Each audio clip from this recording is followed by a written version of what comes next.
6h30, 9h, la matinale. Bonjour Samuel Djeboski. Bonjour Stéphanie. Alors l'enseigne Decathlon vient de renoncer à commercialiser en France une tenue de sport adaptée pour les femmes musulmanes qui veulent couvrir leur cou et leurs cheveux. Faut-il y voir une défense des femmes ou au contraire une agression portée à leur liberté ? Samuel, cette énième affaire autour du voile islamique en France ne vous a pas laissé indifférent. Oui Stéphanie, bien sûr qu'il existe une pseudo-révolution n'ayant de révolutionnaire que le nom où le port d'un voile dissimulant la nuque et les cheveux est devenu une obligation exclusive destinée aux femmes.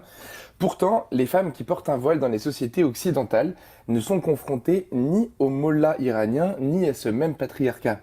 Bien sûr qu'il existe une forme de pression frériste liée aux frères musulmans, organisée par d'islamistes confréries qui depuis des années ont utilisé la promotion du voile comme outil de l'islam identitaire et politique dans les sociétés occidentales. Pourtant, 25% des femmes françaises musulmanes seulement portent un voile aujourd'hui et 64% disent qu'elles aimeraient le faire s'il n'y avait pas de discrimination. Bien sûr que le voile sur les cheveux, ce qu'on appelle le hijab, peut choquer une certaine idée du féminisme. Pourtant, il n'en demeure pas moins un choix individuel, personnellement consenti, pour celles qui décident de se l'approprier en liberté.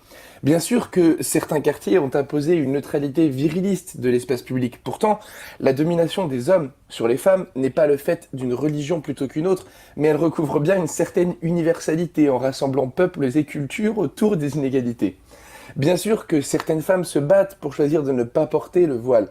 Pourtant, certaines femmes se battent aujourd'hui pour choisir de le porter, parce que choisir est la seule chose qui compte, sans être contrainte ni interdite.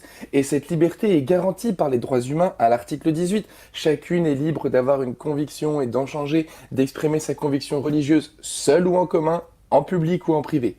Bien sûr qu'une certaine idée de la laïcité paraît incompatible avec la vente légale d'un produit correspondant à certaines options religieuses personnelles. Pourtant, la laïcité ne s'applique qu'à l'État. Elle est la neutralité des agents et non pas la neutralisation des individus. Elle ne concerne en rien les initiatives libres d'une entreprise privée comme Decathlon.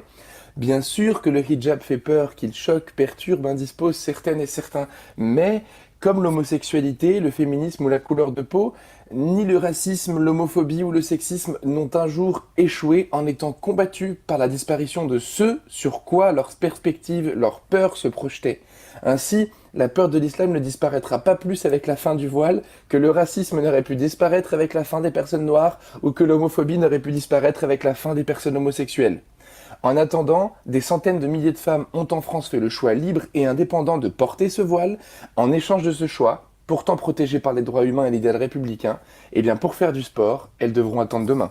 Voilà, merci beaucoup Samuel Djeboski. On peut réécouter cet édito sur rcf.fr ou sur notre chaîne YouTube.